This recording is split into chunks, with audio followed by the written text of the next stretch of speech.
with naturopath and medical intuitive Dr. Rita Louise.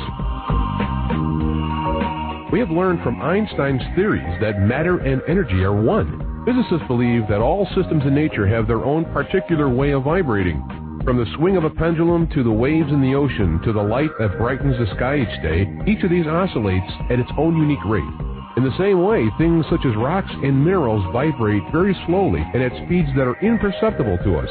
Living things such as plants, animals, and man vibrate faster and appear to be alive. The same holds true for every thought, feeling, event, or word we speak. Each has its own frequency or rate of vibration. What many of us don't realize is if we take everything in our own universe down to its simplest form, it is all just energy. Join Dr. Rita as she explores questions such as, what are we made of? Why do we get sick? How can I live a more balanced and whole life? Call in and talk to her and her thought-provoking guests. Send us your questions and get the help you need to move beyond any obstacles or challenges that may be affecting your life, right from the source. So stay tuned and explore your possibilities.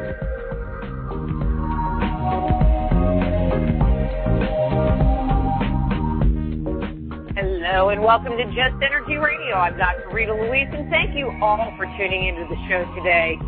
Oh my God, great show. The first hour we have Dr. Bernie Siegel coming on to talk about his new book, 101 Exercises for the Show. And in the second hour, we're going to be speaking with Colin Tipping about radical forgiveness. And I have a feeling these two concepts might flow together. But more importantly, I am actually in Beaumont, Texas at the Texas Go Show doing a live remote here with you today. The show starts at 5 o'clock. And as soon as I get done with this, I have to go do a meet and greet for all the VIP guests. But if you're in the Beaumont, Houston, southern Louisiana area, and you're interested in coming to the Go Show, the Texas Go Show, there are still tickets available. So, hey, come down, check it out, hang out with them spooks and them ghosts. Love to see you. So let me tell you about Dr. Bernie, and we'll get him on air. Dr. Bernie Siegel is a well-known proponent of alternative approaches to healing that heals not just the body, but the mind and soul as well. Bernie, as his friends and patients call him, studied at Colgate University and Cornell University Medical College.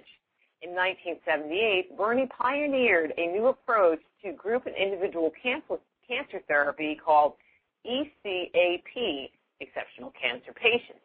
His innovative methods using patients' drawings, dreams, and feelings broke new ground in facilitating important lifestyle changes while engaging patients in the healing process.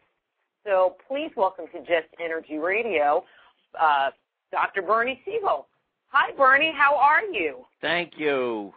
And that question alone can cause a lot of trouble because most people won't admit how they are, and everybody answers fine. But what I realize is we're all wounded. So when people ask me how I am, I say I'm out of my antidepressants and my doctor's away on vacation, so I can't refill my prescription. And if you think it's a joke, which I used to until my wife said you're not listening to what people are saying to you, and I began to realize how many people are on antidepressants, strangers opening their pocketbooks and offering me some of theirs, so therapy would happen. I mean it. You know, when the clerk who's checking you out of a supermarket says, I'm on antidepressants too, then everything stops and you have group therapy. And you go home with a very different feeling, because of the compassion people show you. So I'd say just don't hide your wounds. Use them. But Bernie, I have a girlfriend that if you ask the $1 million question, and this would be like at 8 o'clock in the morning, she'd call me up, and it's like, I'd go, how are you?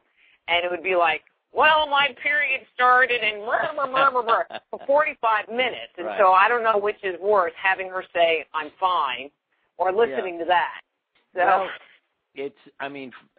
she's better not denying her needs, if you know what I mean. Because because I meet people say, I learned to have cancer, but I don't want to upset my family. Well, what about your needs and that type of thing? So, maybe your friend gets attention through her illness, so she exaggerates and, goes on and on.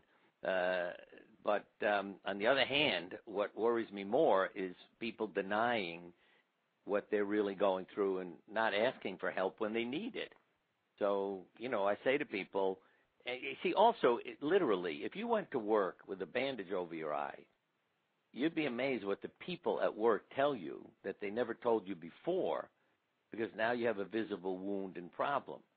So I've seen that, going to work at the hospital, how patients treat you, how others treat you, if you have some visible wound or problem. Whereas, if you've had surgery for cancer, nobody knows it when you get all dressed up and go to work. So they don't act towards you as if you're also a wounded soul. And I just think we need to let each other know and be honest about our feelings. I always say, if you're walking down the aisle in the supermarket, somebody says, "How you doing?" Yeah, think about your friend. If she said, "Well, stop, let me tell you, I just had my period," and they'd say, "Oh my God, I'm never going to ask her again." But at that time, it's okay to say, "Hey, fine, good to see you," or "I'm better." I like to say that sometimes too, better. And then you see some people say, "Oh, was something wrong?" And others, "Good, okay, wonderful." Because also you could say, my suicide prevention group is meeting now, and they say, "That's nice, lovely, talk to you later." I mean, they're not listening to you. I mean, let me give you one last specific example, because I called up American Express a year or so ago to cancel a subscription, and the woman who answered said, "How can I help you?" I said, "Well, I'm out of my antidepressants. I want to cancel a subscription." She says, "I'll take them one at a time." And I said to her, "I know you." She said, "What do you mean you know me?" I said, "You've either had a major loss, life-threatening illness, or very loving parents." She said, "You're right on all scores." And then she and I had a wonderful 20 minutes that had nothing to do with canceling subscriptions, but we just enjoyed talking to each other because, it was two people who cared about each other and had been through troubles and shared stories. So, and I've gotten hugs from cashiers too, who say, "Can I do something for you?" And I say, "Yeah, hug me." And then, two strangers embrace, and boy, you go home feeling just, like you're floating off the floor because somebody's just giving you some love. Well, and I think in our society, it's like we're not taught how to be real, Right. Real with ourselves, real with other people. We're taught, well, just keep it inside, don't rock the boat.